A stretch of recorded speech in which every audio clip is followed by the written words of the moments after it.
Une histoire d'amour.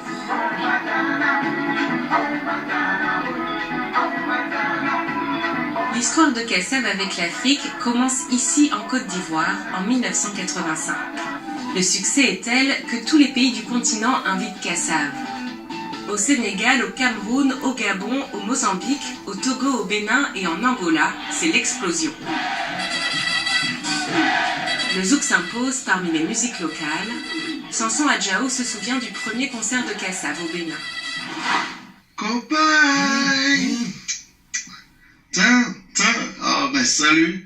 Je ne peux pas dire plus parce que je ne parle pas créole, mais c'est ma chanson coup de cœur ça.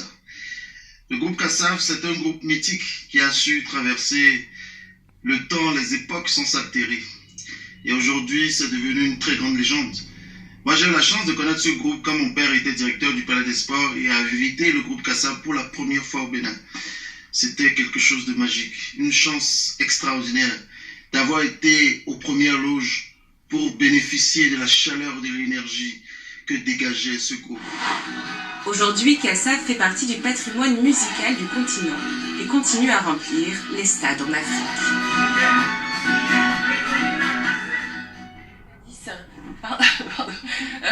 Merci Gladys. José, vous vous souvenez de ce concert?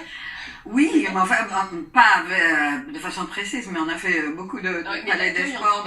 Ah oui, mais c'était... Moi, je me souviens parfaitement du Bénin, parce que bon, on a une histoire un peu... je veux dire, beaucoup d'Antillais viennent du Bénin, donc on avait été reçus par des gens. Je me rappelle qu'on avait vu pas mal de choses, et puis bon, il y a... on est quand même pas mal liés au Bénin. Alors justement, on va passer donc directement à d'autres images au Bénin, puisque c'est là que j'ai eu envie de concentrer un peu ma recherche de vos influences en Afrique. Moi-même, j'étais allée au Bénin en 2006 et je me souviens qu'il y avait Kassav partout, notamment dans les maquis, ces petits restaurants de plein air. Donc on va aller au Bénin et au Togo, et on va commencer avec une vidéo qu'on a trouvée sur YouTube. Regardez, c'est incroyable, c'est un musicien de rue.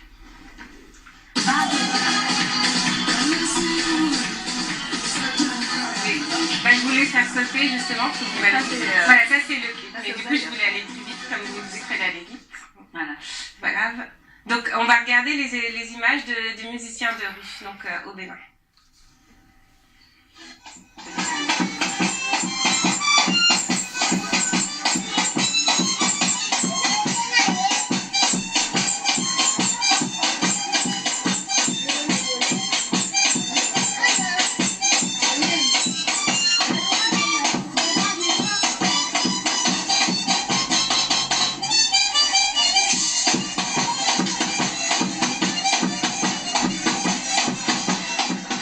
Oui, donc des images qui effectivement ont fait le tour de YouTube. Donc il s'appelle Judy Kael, il est né aveugle et donc il joue effectivement à Pira, donc c'est au nord du Bénin, donc avec des instruments qu'il a fabriqués et qui fait danser tous les enfants. Alors on va continuer avec des personnes qui vont évoquer la place de Kassav dans leur vie. On les écoute, ce sont des artistes. Alors il y en a un qui a été technicien sur un de vos concerts au Bénin et l'autre il a travaillé en première partie d'un de vos concerts. On regarde. J'ai eu la chance de faire la régie plateau sur un concert de Kassav et c'était une expérience super géniale, c'était une expérience super merveilleuse.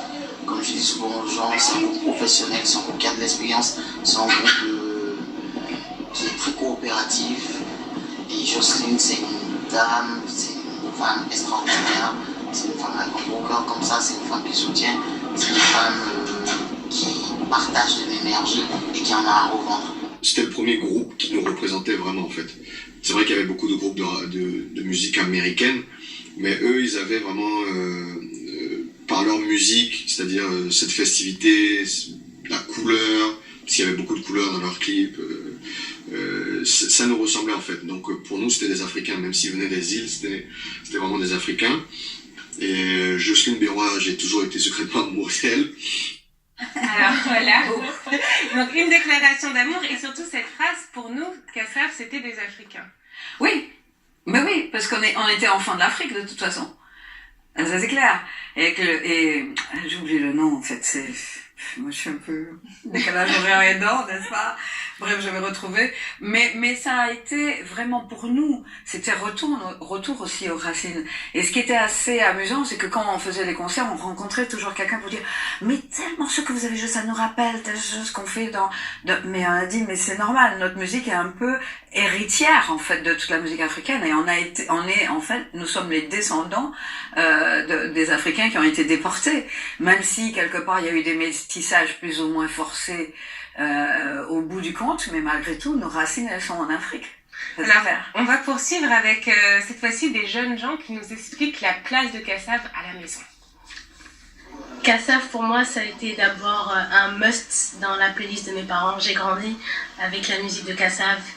Mais les plus beaux souvenirs que je garde, c'est ici au Togo où j'ai grandi, où il n'y avait pas une fête, une soirée, que ce soit des rencontres familiales, des mariages. Il devait y avoir une musique de Kassav, sinon la fête n'était pas terminée. Et moi, j'ai découvert ce groupe grâce à mon père, qui jouait leur CD chaque week-end. Et j'avoue que ça me mettait de la bonne humeur à la maison. Bon, sinon, j'adore Rété, leur titre Rété. Oh da da Rété, oh da da Rété. Donc voilà, ça chante. Et en fait, ce qui était surprenant en Afrique, c'est que comme justement ils parlent pas le créole, ils mettaient leurs propres mots. Alors quelquefois ça donnait des phrases en français comme j'ai mangé un demi-kilo de riz, 5 poissons. Enfin, ils disaient, voilà, donc c'était, mais complètement. Ou alors ils mettaient dans leur langue ou enfin les diverses langues qui existaient. Et chaque fois on trouvait, mais c'était fabuleux quand même, chaque fois. Il est l'heure d'aller déguster les crêpes de manioc en cuisine, mais juste avant la minute drôle, le zouk vu par Matt le Buzz, ça donne ça. Le zouk, c'est ça. Mais c'est aussi ça.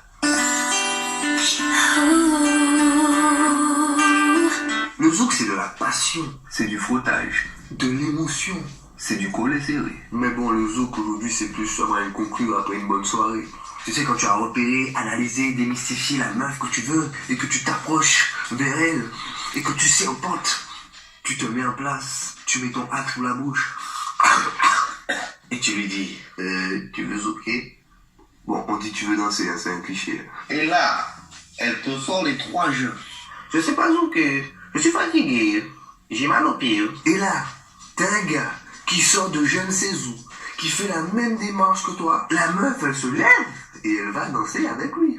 C'est ça, le zouk. Jaloux, Matt le Buzz. Alors voilà, les crêpes de manioc avec le caramel de date. Oui. On tartine. Je dis date, alors là j'ai un jeu de mots mais absolument terrifiant. Date, vendredi 20 octobre. Oui. Au Grand Zénith. Ah oui, au Zénith de Paris. Le grand méchant zouk. Avec une pléiade d'artistes. Je crois qu'il y a 10 chanteurs hommes, 5 chanteuses, évidemment. Bah oui, donc vous, en hommage à Patrick Jocelyne sur France O, voilà, c'est ça. ce 16 Voilà, octobre donc il y a 2017. Tania, Métilleuse, il y Merci a pour tous. également, en fait, bon, on a essayé de prendre des gens qui venaient le 20 août, il y a Warren de la Guyane, mais il y a aussi Félicia, On espère Rose lui qui vient des revoir États-Unis mais qui est d'origine haïtienne, à la très donc prochaine Métilleuse qui est guadeloupéenne, Tania occasion. guadeloupéenne, moi martiniquaise, il y a 3 choristes absolument superbes, Ensemble Marie- toujours, non, vraiment, dans la belle les humeur. musiciens ont répété. Merci tous. Ils sont très professionnels. Ils tiennent véritablement à ne pas abîmer les morceaux de Patrick Saint-Éloi. Donc c'est royal. C'est royal. Ça va être très beau. En plus, on aura un super éclairagiste.